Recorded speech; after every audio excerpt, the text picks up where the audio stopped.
Next unit natin, check nyo rin po itong 2017 Subaru XB 2.0 IS Premium. Ito po yung top of the line series.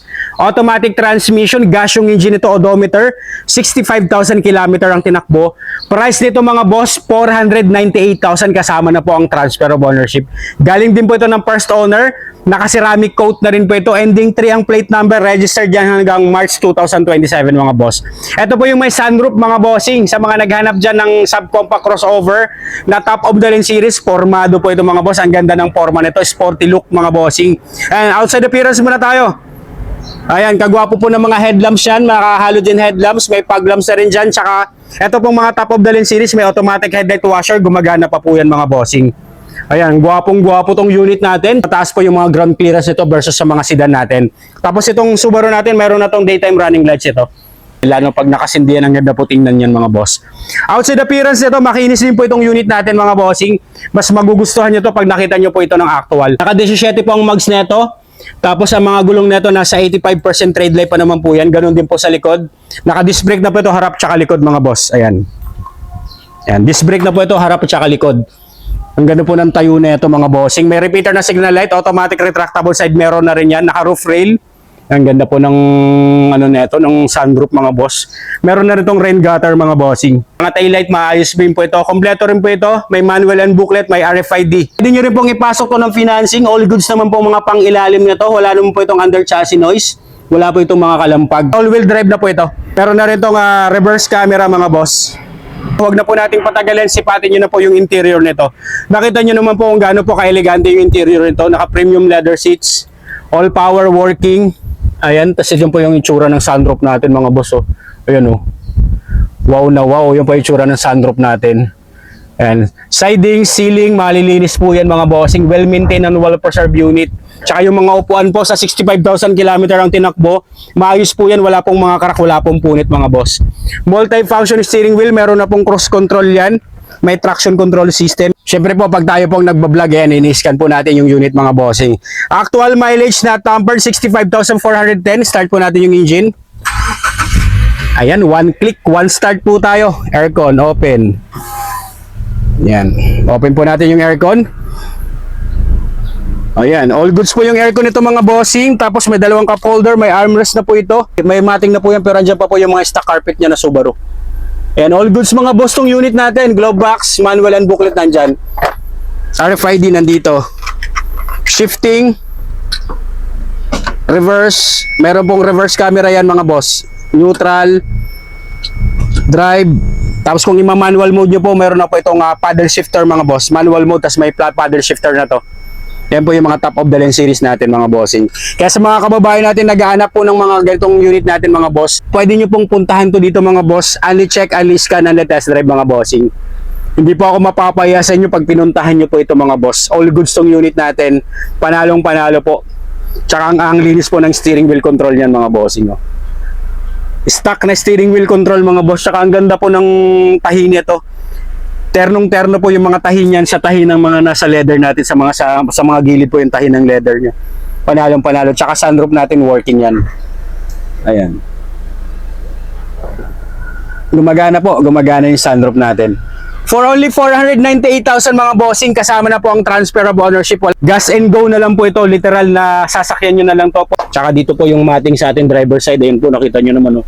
Yung Subaru na mating po nandyan. Pag mga pang-ilalim yan, all goods po. 100% wala po mga kalakalawang dyan, 100% not flooded unit, 100% no accident history. Tsaka sa leather pa lang po, tsaka sa features nitong sunroof, panalo. Second row, check nyo rin po yung second row na ito. Ayan, ganun din sa second row. Maayos din po yung mga leather nyan, may dalawang cup holder, may armrest na rin po yan dyan.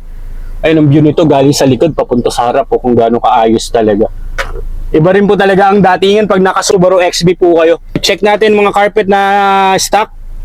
Kompleto, intact po lahat mga boss. Ayan yung cargo bay natin. Meron na rin siyang itong parang privacy na cover. Ayan. Ayan, magkano rin po ito pag bibili nyo po mga boss. Ayan yung privacy cover na rin po yan.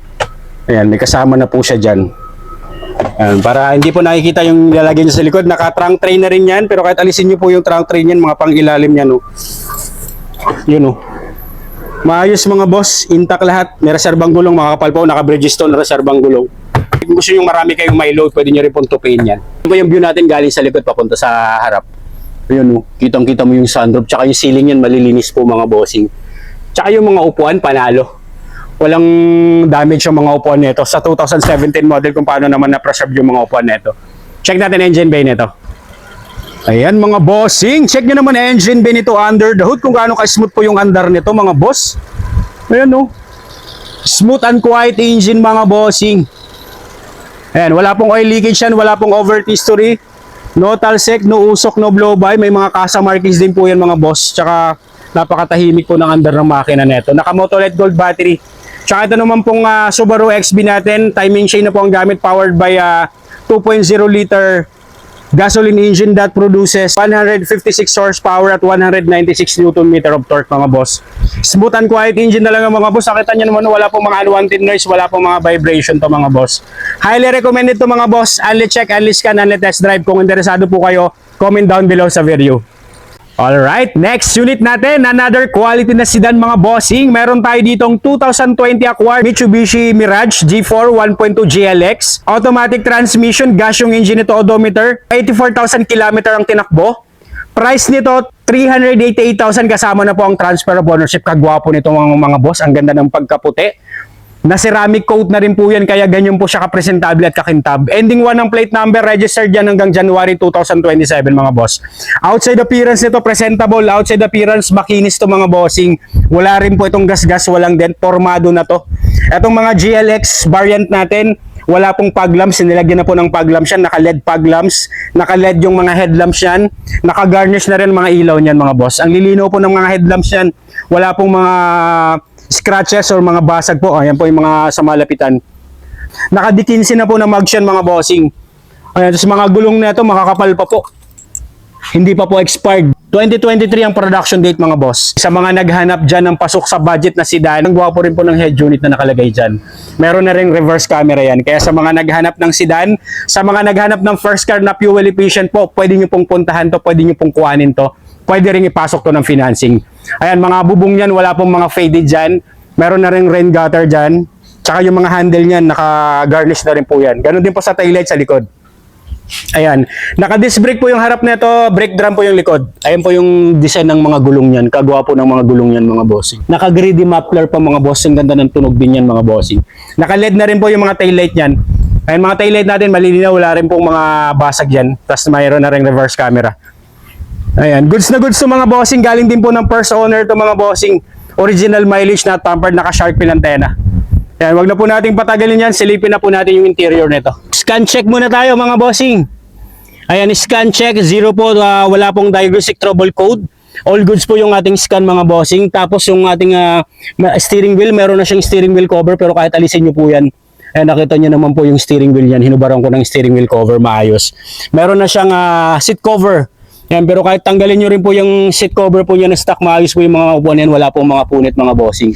Ceiling malinis po. Pwede itong pang everyday car, pang everyday use, gawa ng 1.2 lang po yung engine displacement. Napakatipid po sa gasolina na ito. Naka-deep dish matting. Yan, all goods to mga bossing. All power and all mechanism, working na rin po lahat. Start po natin yung engine ito. Actual mileage na tampered, 84,141. Start engine. One click, one start mga boss. Tsaka yung head unit natin, kagwapo mga bossing. Naka CVT transmission. Shifting nito is good. Wala pong kaldag, walang shift shock. And may reverse camera. Ang linaw po ng reverse camera nito mga boss. Sa iba kasing mga gato, hindi po aftermarket na po yan. Yung iba kasi, yung stock nito, wala pong head unit yan. Wala pong ganyan po na walang reverse camera, walang head unit. Ito, wala ka nang gagawin. Yan, literal na sasakyan nyo na lang. Open natin yung aircon. Goods na goods to mga bossing. Kaya sa mga kababayan natin naghahanap ng quality na sedan, pwede nyo rin pong i-consider tong Mitsubishi Mirage natin mga bossing. All intact din po ang second row natin. May armrest na yan. Tapos naka-deep dish matting din ang second row. Ayan, mga ilaw niyan, tsaka fog lamps. Ang ganda po ng itsura. Ayan, kahit ang haling tapat, nakita nyo po talaga yung clarity ng ilaw niyan mga bossing. Tsaka smooth na smooth po ito. Wala pa pong linis yan, pero nakita nyo naman po, all intact, may mga kasa markings. Walang history ng repair mga boss. Wala pong mga moisture ng langis yan. Walang overheat history. Tsaka paikot po ito, wala po itong bangga mga bossing. For sure, 100%. Not flooded unit, 100%, no accident history. Bagong battery. Ayan po mga bossing, bagong battery na po yan, kaya literal na ready for long drive. Tsaka ito naman pong Mitsubishi Mirage natin, powered by a 3-cylinder 1.2 liter gasoline engine that produces 78 horsepower at 100 Nm of torque mga boss. Ayan, sa mga naghanap ng pang everyday car dyan, pwede nyo pong i-consider to, napakatipid po nito sa gasolina. Highly recommended to mga boss. Ready for long drive.